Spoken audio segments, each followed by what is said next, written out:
السلام علیکم ورحمۃ اللہ وبرکاتہ۔ وعلیکم السلام ورحمۃ اللہ وبرکاتہ۔ اس چینل پر آپ کا خیر مقدم ہے۔ جی اللہ تعالیٰ آپ کے اس چینل کے ذریعے سے حق کی آواز کو بلند کرے۔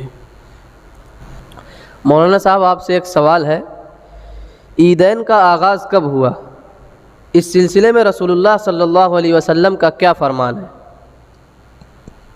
بسم اللہ والصلاۃ والسلام علی رسول اللہ۔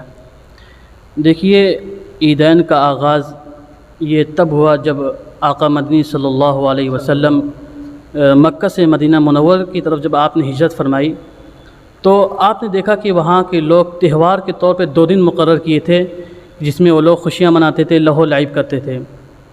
حضرت انس کی ایک روایت وہ کہتے ہیں، قدیم النبی صلی اللہ علیہ وسلم المدینۃ ولہم یومان یلعبون فیہما، کہ آقا کریم جب مدینہ منورہ تشریف لائیں تو دیکھا کہ وہاں کے لوگ 2 دن مقرر کیے ہوئے تھے جس میں وہ لہو لعب کرتے تھے، یعنی کھیل کود کرتے تھے، وہ اپنے طور پہ خوشیاں منایا کرتے تھے۔ تو آپ صلی اللہ علیہ وسلم نے صحابہ سے فرمایا کہ ما ھذان الیومان، کہ ان 2 دنوں میں کیا ہے؟ قالوا كنا نلعب فیہا فی الجاہلیۃ، تو صحابہ نے کہا کہ اے اللہ کے رسول، ہم لوگ جاہلیت کے وقت میں یہ تہوار کے طور پہ خوشیاں منایا کرتے تھے، کھیل کود کیا کرتے تھے۔ فقال النبی صلی اللہ علیہ وسلم قد ابدلکم اللہ بہما خیرا منہما یوم الاضحیٰ و یوم الفطر، تو نبی کریم صلی اللہ علیہ وسلم نے فرمایا کہ اللہ تعالیٰ نے ان 2 دنوں کے بدلے ان سے بہتر 2 دن مقرر کر دیے ہیں مومنوں کے لیے، ایک ہے عید الاضحیٰ، ایک ہے عید الفطر، جس کو ہم لوگ بقرعید اور عید کے نام سے جانتے ہیں۔ مولانا صاحب، دوسرا سوال آپ سے قربانی ہی کے متعلق ہے۔ قربانی کیا ہے اور اس کے متعلق قرآن و حدیث میں کیا بیان کیا گیا ہے؟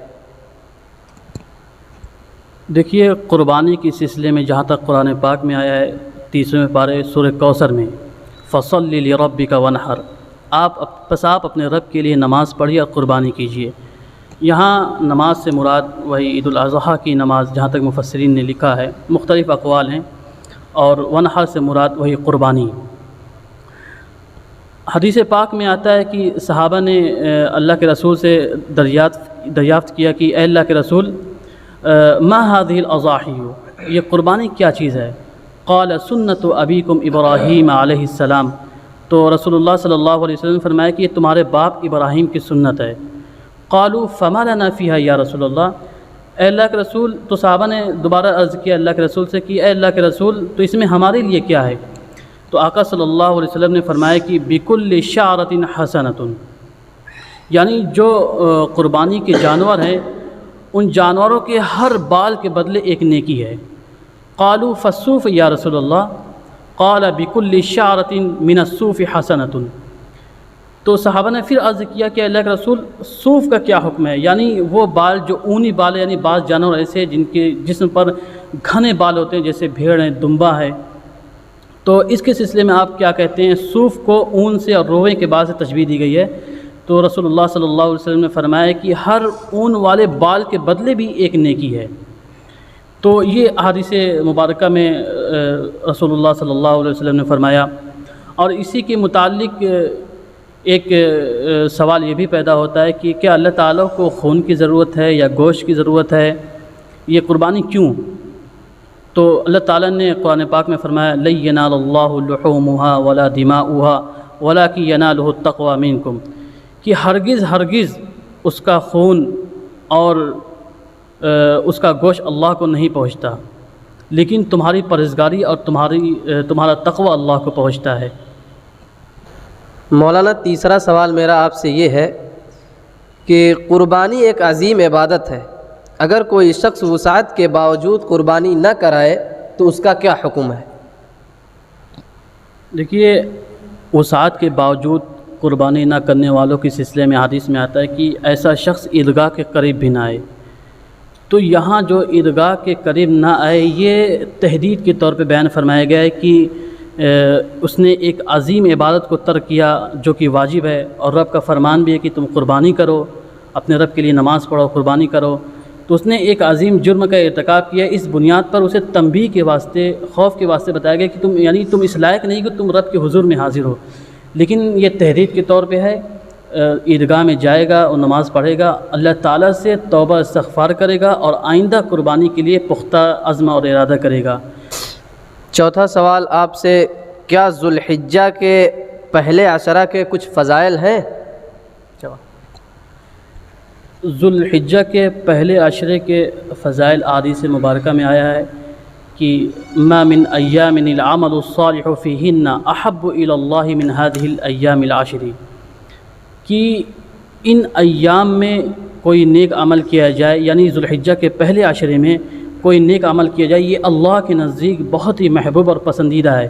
یہ اتنا محبوب و پسندیدہ ہے کہ ان کے علاوہ دوسرے دنوں میں اگر وہ نیک عمل کیا جائے تو وہ اتنا محبوب و پسندیدہ نہیں ہے کہ جتنا محبوب اور پسندیدہ ان 10 دنوں میں ہے۔ صحابہ نے عرض کیا کہ قالوا یا رسول اللہ ولا الجہاد فی سبیل اللہ، کہ اللہ کے راستے میں جہاد کا بھی وہ ثواب نہیں؟ تو اللہ کے رسول نے فرمایا کہ ولا الجہاد فی سبیل اللہ، اللہ کے راستے میں جہاد کا بھی وہ ثواب نہیں جتنا ان 10 دنوں میں کوئی نیک عمل کیا جائے۔ تو رسول اللہ صلی اللہ علیہ وسلم نے آگے فرمایا الا رجل خرج بنفسه وماله فلم يرجع من ذلك بشيء، کہ ہاں وہ شخص جو اپنی جان و مال کے ساتھ اللہ کے راستے میں نکلا ہو اور وہ کسی چیز کے ساتھ واپس نہیں لوٹا ہو، یعنی وہ شہید ہو گیا ہو، اپنے مال کو اللہ کے راستے میں صرف کر دیا اور اپنی جانوں کو بھی اللہ کے راستے میں نچھاور کر دیا، یعنی شہید ہو گیا۔ یہ اس کے مختصر فضائل۔ تو مولانا پانچواں سوال آپ سے یہ ہے کہ بال اور ناخن نہ کاٹنے کا کیا حکم ہے؟ جواب۔ دیکھیے، بال اور ناخن تک کا جہاں تک اس کا تعلق ہے، وہ ان لوگوں کے لیے جو قربانی کا ارادہ رکھتے ہیں، اور یہ رسول اللہ صلی اللہ علیہ وسلم نے فرمایا کہ جب ذوالحجہ کا پہلا عشرہ شروع ہو جائے، یعنی چاند نکلنے کے بعد سے قربانی کرانے تک جو لوگ قربانی کا ارادہ رکھتے ہیں ان کو چاہیے کہ وہ اپنے ناخن اور بالوں کو نہ کٹائے۔ احادیث مبارکہ میں اس کا حکم موجود ہے۔ یہ اس بنیاد پر نہ کاٹنے کے لیے کہا گیا تاکہ حجاج اکرام سے ایک مناسبت اور ایک مشابہت پیدا ہو جائے، یہ اس کی حکمت ہے۔ جس طرح حجاج اکرام حالت احرام میں اپنے ناخنوں کو اور اپنے بالوں کو کاٹنے سے اجتناب کرتے ہیں، ٹھیک اسی طرح ان لوگوں کو بھی حکم دیا گیا جو قربانی کا ارادہ رکھتے ہیں کہ وہ اپنے ناخن اور بالوں کو نہ کاٹیں تاکہ ایک مناسبت اور ایک مشابہت پیدا ہو جائے۔ مولانا صاحب، آپ کا بہت بہت شکریہ، آپ نے عید الاضحیٰ کے موضوع پر بہت ہی عمدہ انداز میں روشنی ڈالی۔ اللہ آپ کو جزائے خیر دے اور سننے والوں کو عمل کی توفیق دے۔ آمین آمین۔ اللہ تعالیٰ آپ کو بھی جزائے خیر دے اور سننے والوں کو عمل کی توفیق عطا فرمائے۔ شکریہ، جزاک اللہ۔